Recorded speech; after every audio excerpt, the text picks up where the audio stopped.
Oh my God. Oh my God. Oh my God. You wish, Chandler Bing. You are looking at a married lady now. You are looking at a married lady now. Janice is loving and slightly unaware. She doesn't really know what people are saying about her behind her back, but she always assumes the best in people, and I love her. Hello. The inspiration for Janice's voice really came from the writing. When I saw that first audition scene and she said, I bought you these socks, mix and match, Moose and Squirrel. Well, I knew you had the Rockies, and so I figured, you could wear Bullwinkle and Bullwinkle, or you could wear Rocky and Rocky, or you can mix and match Moose and Squirrel. Whatever you want. Really, I heard her. I knew who she was to me. You can never be sure if whoever is casting or the producers are going to be thinking the same way, but for me, I knew who I wanted to play. And so that's what I did. And then the laugh was born on set, working with Matthew, because he's too darn funny, and I knew I was going to laugh. And I thought, well, this character better have a good laugh, because Matthew's likely to crack me up more than once. Night, night, bing-a-ling. Night, night, Janice.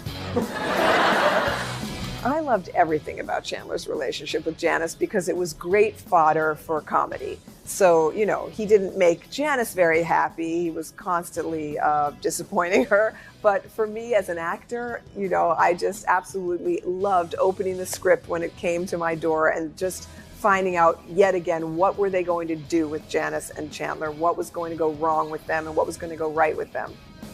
Oh my God. Oh my God.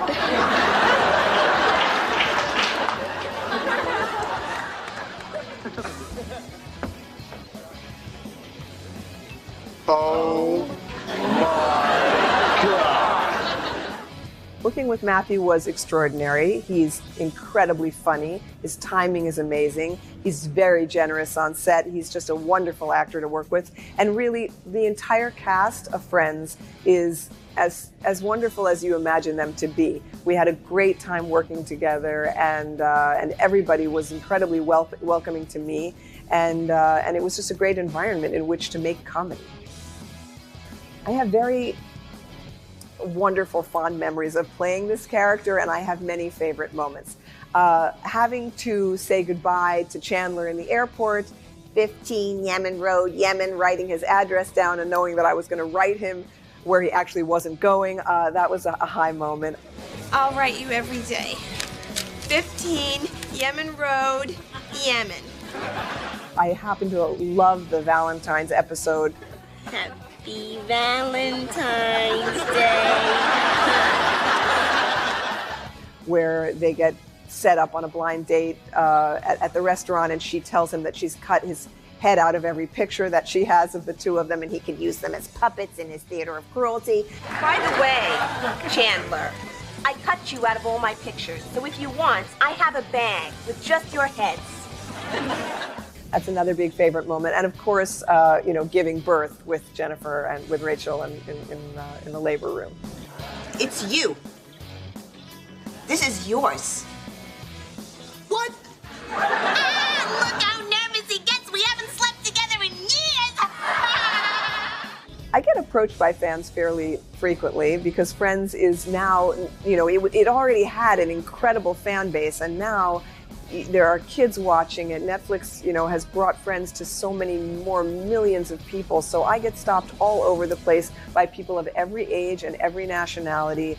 It's amazing how many people love this show. Fans come up to me and they say, You love me, Chandler Bing. You just don't know you love me. You want me. You need me. You can't live without me. And you know it. You just don't know you know it. Where would Janice be today? Let's see. I think that if her kids are out of the house, I think she's probably designing a line of clothing, some leopard print clothing. Why not?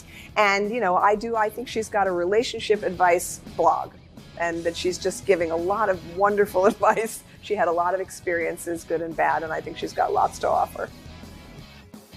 I think that Friends is, in a strange way, this wonderful, universal experience of watching people grow up, of watching people, manage conflict and disappointment and success and romance and friendship. So, and I just think that the writing is so funny. It endures, and it endures year after year. I love Rachel. I wish she was my wife. I love Rachel. I wish she was my wife. Oh, Dark Mother, once again I suckle at your smoky teat.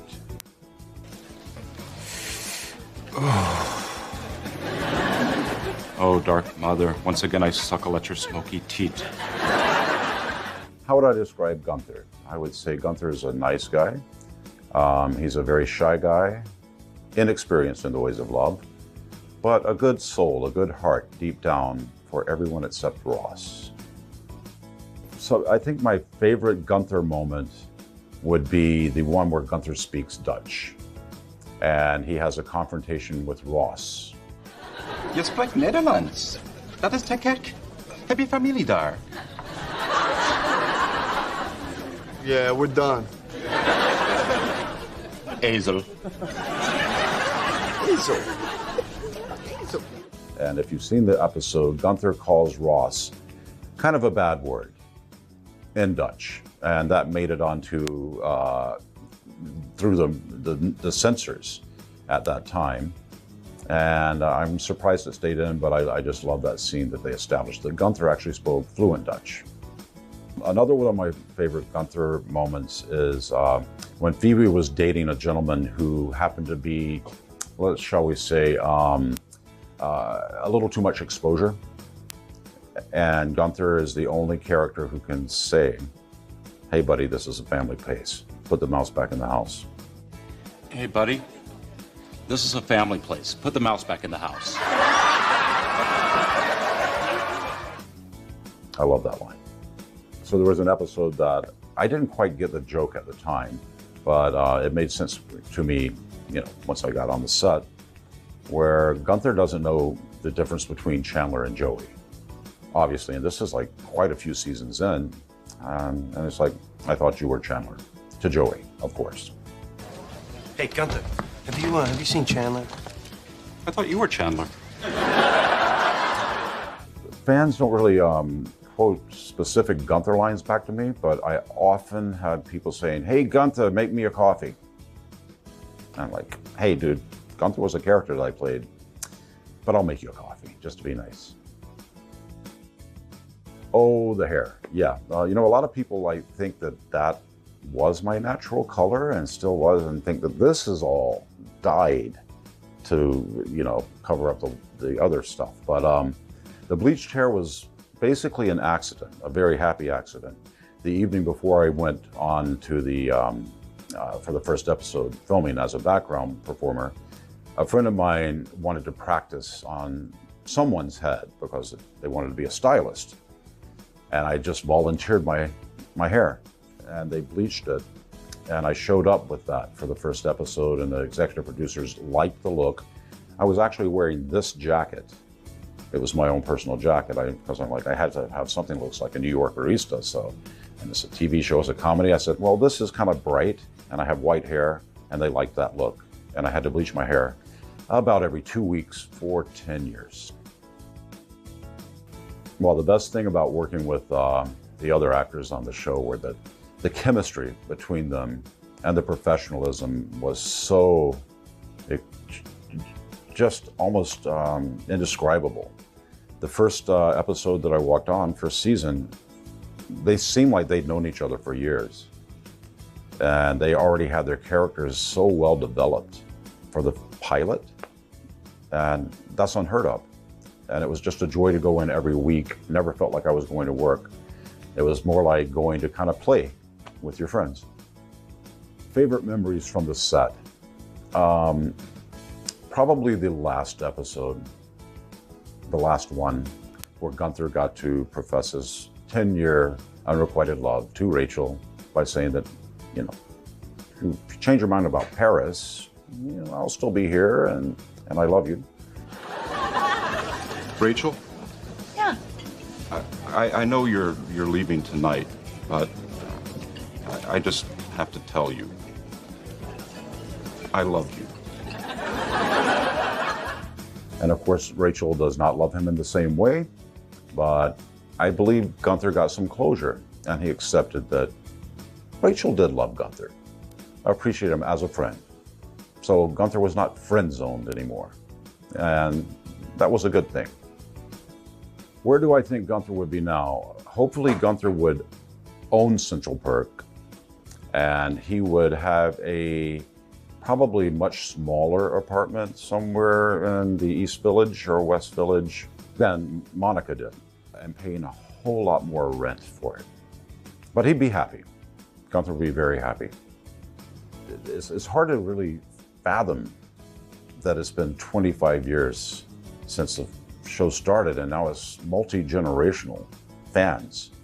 I met someone last week who came up and said, "Oh, I love Friends. It's my favorite show ever. It was my grandmother's favorite show. It was my mother's favorite show, and now it's my daughter's favorite show." I can't put it into words. I mean, I think that it's maintained and even increased its popularity with the younger generation because although it's set in the 90s, the storylines and the characters are so rich, and it's a time, they are living a time in people's lives that is kind of universal. It's a time when you do leave your actual parents or your family, and your friends become your support group and your family, and you're all going through these like learning, growing experiences about how to be an adult together. I think everybody can relate to that, but it's humbling and stunning, honestly. It's very surreal.